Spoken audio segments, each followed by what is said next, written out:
Muy buenas a todos de nuevo, aquí estamos con otro programa más de La Verdad, pues yendo adelante con nuestra misión que es poder informar y poder llevar a cabo claridad, la verdad aquí a todos ustedes, así como nosotros mismos en realidad, porque nos alimentamos también uno del otro aquí.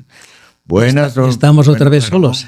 De nuevo solos. Oye, pero mejor solo que mal acompañados. Así es que vamos adelante con nuestro tema. Hoy tenemos un tema totalmente de la Escritura, ¿verdad? Vamos a actualizar una frase de la Escritura muy importante, muy actual. Es interesante saber que el Evangelio con 2000 y pico de años todavía es totalmente actual. Se ha hecho para nosotros y entonces vamos a ver hoy la profecía de Simeón. De Simeón.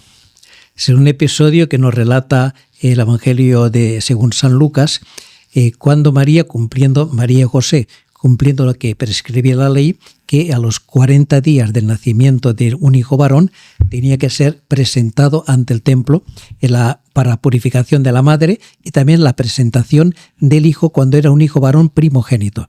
Porque sabemos que después de la liberación de Egipto, cuando Dios sacó a Israel de Egipto, matando a los primogénitos, los egipcios, pero liberando a los primogénitos de Israel, entonces todos los primogénitos, como todas las primicias de las cosechas y de todo eso, pertenece al Señor. De hecho, hay una costumbre en Israel de ofrecer a Dios las primicias de las cosechas y también las primicias de los animales. Por eso se sacrificaban los primeros nacidos machos de los animales. Si era un animal valioso, por ejemplo, un asno o un caballo, entonces se podía sustituir por otro animal. En cambio, los hijos de los hombres, esos tenían que ser rescatados siempre, o bien presentando un cordero, o bien presentando un par de tórtolas o de palomas. Bien, hay que decir que habían pueblos que sacrificaban de verdad sus primeros hijos. Lo sabía. Sabía que el primer hijo, lo primero que salía del vientre de la mujer, lo mataban, ¿verdad? Pero Israel entonces lo que hace es que en Israel está totalmente prohibido. Lo que se ofrecían los hijos que se ofrecían a Moloch. Este Dios, ya lo dice la palabra, Moloch significa Melech, que significa rey. El concepto que tienen aquí en la antigüedad de lo que es un rey despótico, un rey que exige sometimientos y sigue, por tanto, para estar a bien con este rey, entonces le sacrificaban los primogénitos. Los primogénitos, ¿verdad? La primicia bien, del pero de la mujer. Eso aparte. Entonces, siguiendo este rito... Lo que quiero decir es que Israel es un pueblo con un poco más de conciencia y en vez de sacrificar el hijo, lo que hace es que sacrifica un animal para no tener que sacrificar el hijo, por la persona, lo que es la persona en realidad. Sí, por desgracia, en nuestro tiempo, esta práctica no solamente se ha restaurado, sino ha centuplicado, multiplicado, porque el aborto, que es otra cosa, sino sacrificar al propio hijo, a este Moloch moderno. Pero bien, digamos esto aparte. Entonces, María y José van presentando al niño y allí cuando entran al templo hay un anciano llamado Simeón que lleva ya mucho tiempo sirviendo a Dios en el templo y cuando ve a María y a José con este niño, se siente llamado por Dios a tomar el niño en brazos y hace una profecía. Le dirá a María: este niño va a ser signo de contradicción en Israel, por su causa muchos caerán y se levantarán en Israel, y a ti una espada te traspasará el alma. Esta es la profecía que hace Simeón a María. ¿Por qué Jesús será siempre signo de contradicción? Porque Jesucristo es la verdad, y Él viene a un mundo que vive en la mentira. Jesucristo es la vida, y Él viene a un mundo que está viviendo en la muerte. Porque ¿qué es la mentira? ¿Qué es la muerte? La mentira es lo contrario de la verdad, y la verdad es Dios. O sea, la verdad es que toda esta realidad, todo este mundo es una creación de Dios. Dios es la razón de nuestra existencia, es la verdad de nuestro ser. Yo para poder vivir la verdad tengo que tener conocimiento de Dios, porque si desconozco a Dios, entonces estoy viviendo en un mundo falso, porque tengo una concepción equivocada de la vida. Porque sin Dios nada tiene sentido. Tanto este mundo, cuando rechaza a Dios, está viviendo en la mentira. Y rechazar a Dios, que es también la vida, hace este mundo vive en la muerte. Por eso el mundo no tiene palabras, no tiene respuesta ante el sufrimiento, ante la muerte, porque ha olvidado a Dios. Por eso Jesucristo, que aparece como la verdad y como la vida, siempre estará en contradicción y en oposición con este mundo que ha rechazado la verdad y está, por tanto, viviendo en la muerte. Por eso todos aquellos que rechazan la verdad son de alguna manera, se oponen a Cristo. ¿Y por qué se oponen a Cristo? Porque aceptarle a Él supondría reconocer que están equivocados y por tanto que tienen que cambiar de actitud, tienen que cambiar de vida. Hay hechos muy significativos en el Evangelio, por ejemplo. Vamos a poner, cuando aparece una realidad impactante, uno tiene que preguntarse qué es lo que ha pasado aquí. Sin embargo, mucha gente, viendo la verdad, se niega a creerla. Pongamos un ejemplo en la curación del ciego de nacimiento. Aquel ciego, que es un ciego de nacimiento en Jerusalén, que Jesús le manda ir a lavarse a la piscina de Siloé, se lava y vuelve viendo. Entonces aparecen los fariseos que empiezan a cuestionar esta situación y le preguntan al ciego si era realmente ciego. El ciego dice, sí, yo era ciego y ahora veo. Pero ellos, ante este milagro de Cristo, tenían que preguntarse, ¿quién es esta persona que hace estos milagros? ¿Qué es lo que hace el ciego? El ciego dice, yo solamente sé que si Dios me ha curado a mí, si este hombre me ha curado a mí, este hombre tiene que venir de Dios, porque no hay ninguna otra explicación. En cambio, los fariseos se niegan a reconocerlo diciendo, ha sido sábado, por tanto ha incumplido el sábado, y como han cumplido el sábado no puede venir de Dios. O sea, ven la evidencia, se niegan a ver la evidencia. O lo mismo, pongamos otro caso mucho más claro, en la resurrección de Lázaro, cuando Jesucristo resucita a un hombre muerto de hacía 4 días que ya olía y estaba en descomposición. Y ante esta resurrección, ¿qué es lo que hacen sus enemigos? En lugar de aceptar, reconocer y por tanto, digamos así, reconocer que se han equivocado, sin embargo lo que determina es hay que matar no solamente a Jesucristo, también hay que matar a Lázaro, que es el testigo de este milagro. Interesante, con este episodio del ciego de nacimiento aparece también otra realidad también que yo pienso que es importante para nosotros, porque le preguntan a sus padres. Le preguntan a los padres del ciego. Y los padres del ciego, por miedo, no quisieron responder, que vieron, ese es nuestro hijo que nació ciego, como ve ahora, yo no lo sé, pero si ya se está evidencia, se sabe quién fue, ¿verdad? Sabe quién fue que hizo eso, porque de hecho están buscando la manera de acusar a Jesucristo. Eso yo lo veo relacionado con otra palabra de Jesucristo que dice, yo no he venido a traer la paz, sino la espada. En este momento estarán en la familia 3 contra 2 y 2 contra 3. O sea que al final hay una realidad, ¿verdad?, que también nosotros como cristianos tenemos que saber que aún dentro de nuestra familia, nuestro entorno familiar, gente que uno quiere y demás, esta mentalidad de mundo, ¿verdad?, aparece, y que muchas veces el mundo no es una cuestión abstracta que vemos por allí, sino que son cosas concretas. Sí, abundando en más ejemplos, hay un ejemplo moderno, bueno, hay muchos, podríamos citar muchos. Yo recuerdo uno de un autor francés de finales del siglo XIX, ateo, Emilio Zola. Este Emilio Zola viajó un día a Lourdes con la intención de desmontar lo que según él era un engaño, un entramado por allá. Entonces viajó con un grupo de enfermos a Lourdes. En esa expedición había 2 personas que padecían tuberculosis, creo que era tuberculosis, que en aquel momento era una enfermedad mortal incurable. Sí. En el caso es que estas dos mujeres vinieron curadas de Lourdes. Entonces, Emilio Zola a la vuelta escribió una novela titulada justamente Lourdes. Entonces, hablaba de este caso. Sí, efectivamente, en la expedición había 2 personas que aparentemente se curaron, pero fue en emoción del momento, porque después volvieron a recaer en la enfermedad y de hecho murieron. Bueno, el caso es que una de estas 2 mujeres vivía en París, justamente, y cuando leyó o se enteró de lo que había escrito Zola, fue a su casa y decirle, mire, señor Zola, una de esas mujeres soy yo, y no me he muerto, estoy vivida y coleando, y además la enfermedad ha desaparecido por completo de mi vida. ¿Cuál fue la reacción de Zola? Le ofreció dinero para que se callara.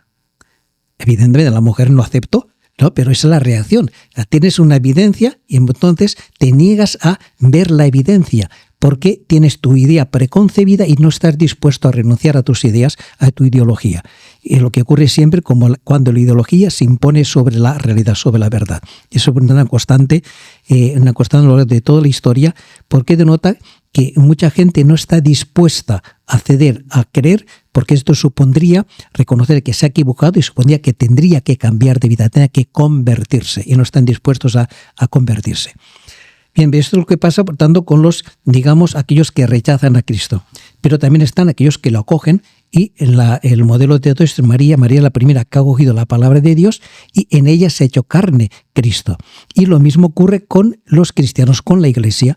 ¿Qué es la Iglesia? Son aquellas personas que han escuchado, han visto la acción de Cristo, han visto la palabra de Dios, han acogido esta palabra y en ellos también se ha hecho carne Cristo. Y por eso nos llamamos cristianos. Y por eso hay una lucha que va a estar siempre entre la Iglesia y el mundo, una lucha que ya aparece desde el comienzo de la existencia humana, de la creación, que es lo que nos dice el libro del Génesis, cuando después de que la serpiente ha engañado a la mujer y la mujer ha engañado a Adán, y por tanto se ha producido la ruptura entre el hombre y Dios, aparece un anuncio de salvación, de misericordia, cuando Dios le dice a la serpiente: pondré enemistad entre ti y la mujer, entre tu descendencia y la suya. Ella te aplastará la cabeza mientras tú le muerdes el talón. Y ese combate entre la mujer y la serpiente durará hasta el final de los siglos. Pero tengamos presente que ¿por qué? Porque María lo que hace es dar a luz a un hijo varón, da a luz a Jesucristo. Y leemos en el libro del Apocalipsis como hay un dragón que quiere devorar a este hijo, pero cuando este hijo es arrebatado al cielo, entonces el dragón se vuelve contra la Iglesia, contra la mujer. Recordemos que María y la Iglesia es una misma realidad. Se vuelve votando contra la mujer, se vuelve contra la Iglesia. Pero la Iglesia está protegida por Dios, porque ha dicho que el infierno no prevalecerá contra ella. Pero por eso ahora el demonio, como no puede destruir a la Iglesia como tal, sí que quiere destruir a los hijos de la Iglesia. Por eso viene a hacer la guerra a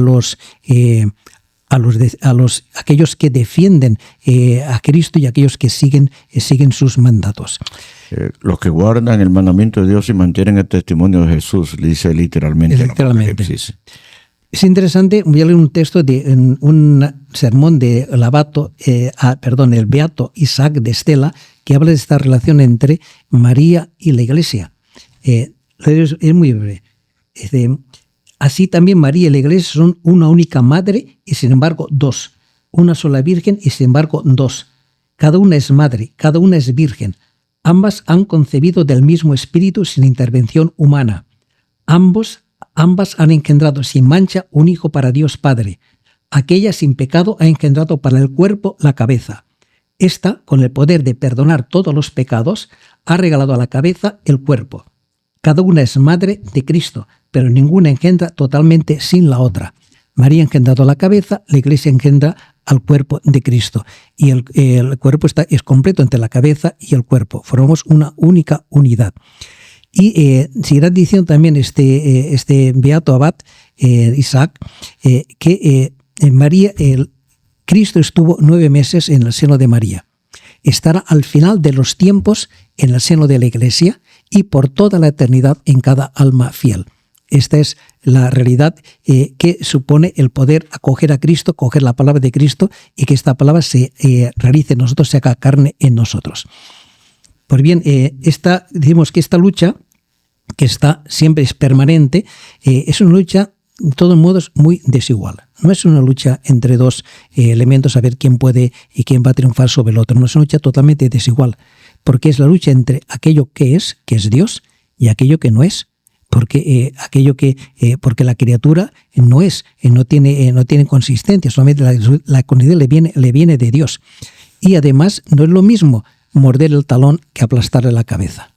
Porque ¿qué significa morder el talón? ¿Qué es lo que hace la serpiente? La serpiente, si recordemos aquel episodio que nos relata el libro de los Números, cuando Israel está en el desierto, están murmurando contra Dios porque no entienden qué están haciendo allá en aquella tierra inhóspita, qué es lo que nos ocurre a nosotros. porque nuestra vida aquí en esta tierra es un desierto en el que aparecen problemas, dificultades, y si no aparece la relación con Dios, la comunión con Dios, muchas cosas no tienen sentido y aparece la murmuración, aparece la crítica, y de que entonces aparecen unas serpientes que les mordían el talón.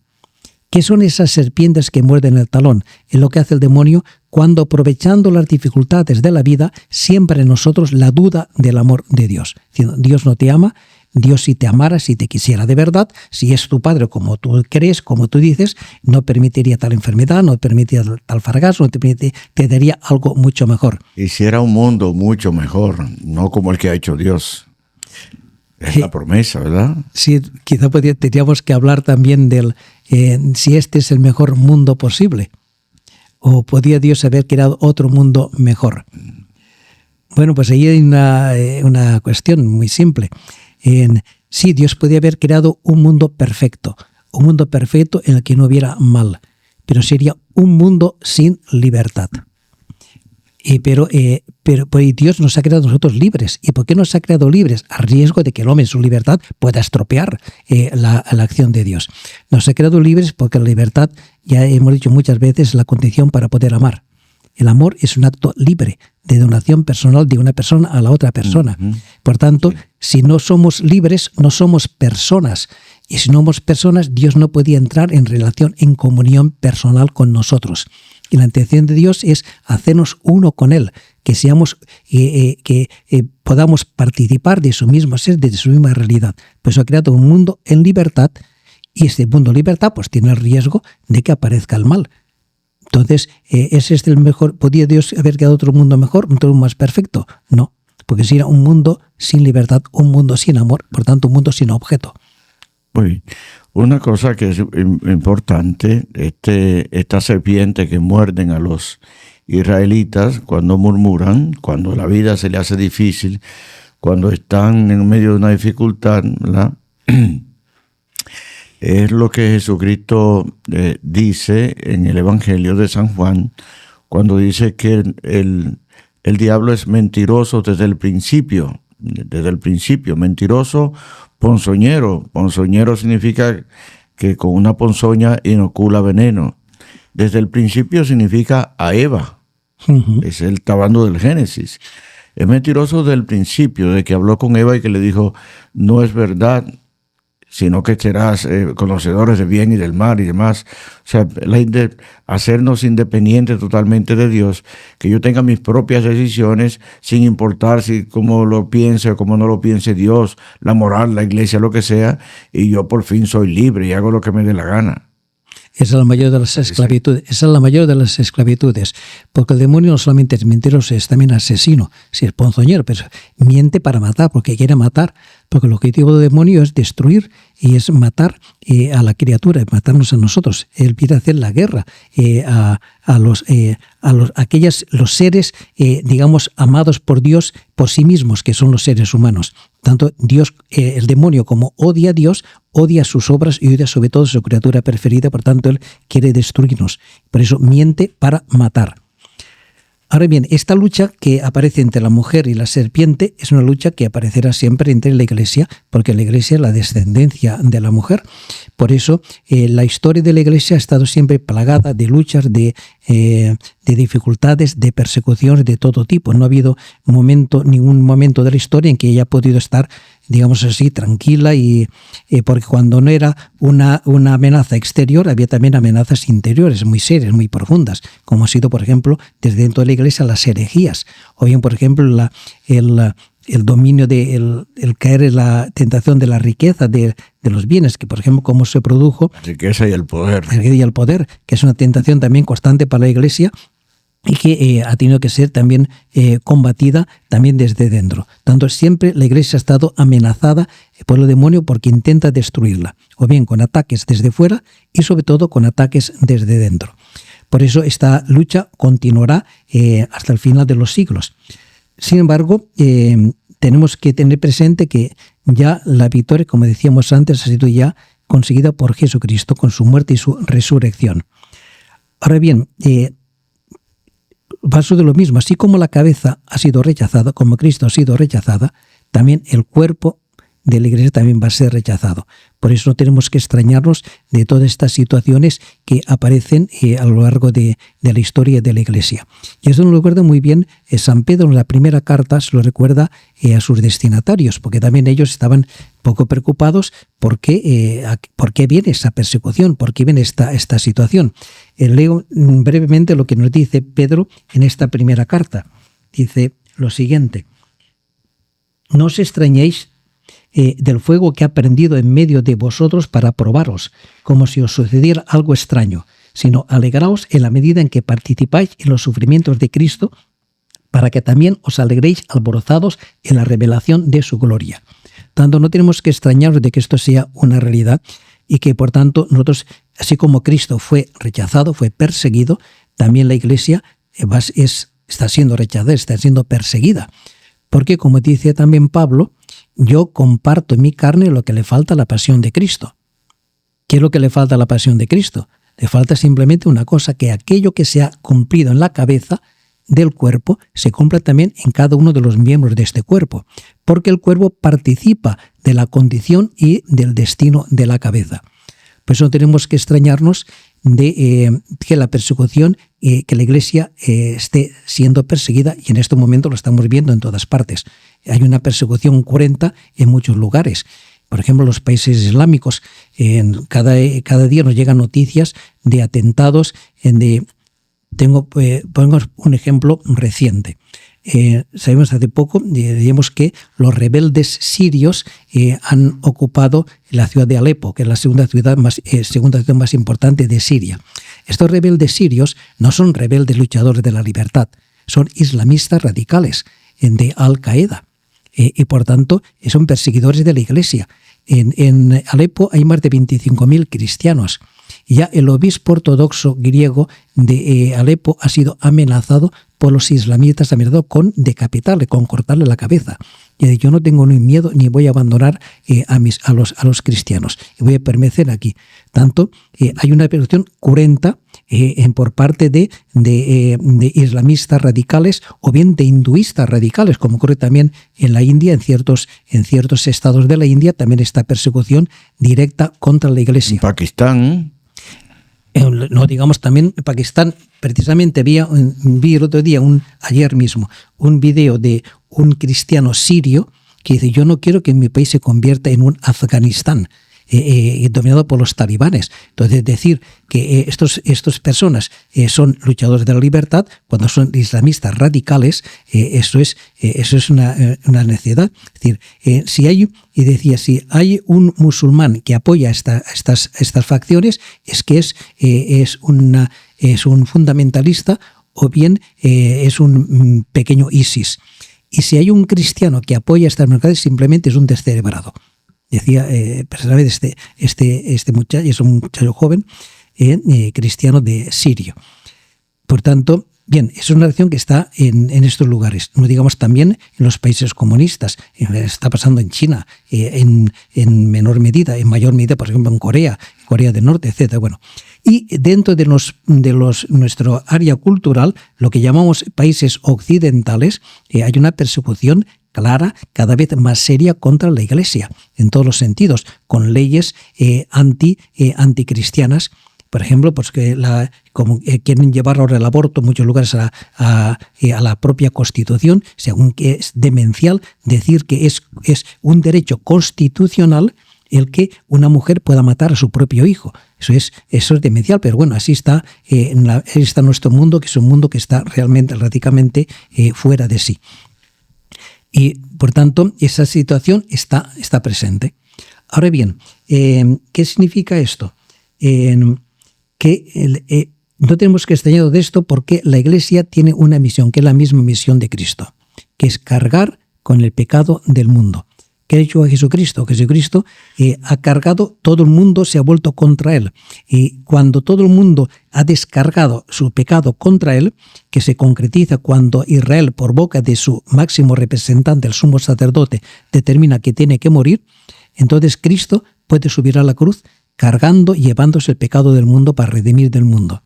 Pues del mismo modo, la Iglesia tiene esta misión, Para eso ha sido constituida, porque es el cuerpo de Cristo y participa de la misma suerte de la cabeza del cuerpo. Tanto también la Iglesia va a ser perseguida y está llamada a cargar con el pecado del mundo, trayendo la salvación del mundo. Porque ¿cómo se lleva la salvación del mundo? Dando la vida por el mundo, como ha hecho Jesucristo con nosotros. Por eso no tenemos que extrañarnos de todo esto. Y además la persecución siempre es una gracia de Dios. Es una gracia de Dios para la Iglesia, porque esto le ayuda a purificarse, a que la Iglesia se centre realmente en lo cual es su misión verdadera y la une más a Cristo cabeza y la santifica. Y en segundo lugar es un beneficio para el mundo, porque gracias, digamos, a la sangre de los cristianos, a la sangre de la Iglesia, el mundo va a encontrar la vida y va a encontrar la salvación. De tal manera que podemos decir que esta profecía de Simeón es una profecía actual, siempre será actual hasta el final de los tiempos. Bien, ya concluimos con estas palabras entonces. Estamos advertidos todos y sabemos, ¿verdad?, que creo que también San Pedro dice que debemos sentirnos muy honrados de que seamos elegido para participar de estas persecuciones, que es el cristiano que es perseguido está siendo honrado por Dios, ¿no? De tal manera que llevamos consuelo si hay personas que te combaten por tu idea, por tu ser cristiano, estás bendecido de parte de Dios. Bien, terminamos con este programa de hoy. Esperemos que en la próxima también nos acompañen, like, suscribirse, dar a la campanita. Bendiciones para todos. Hasta luego.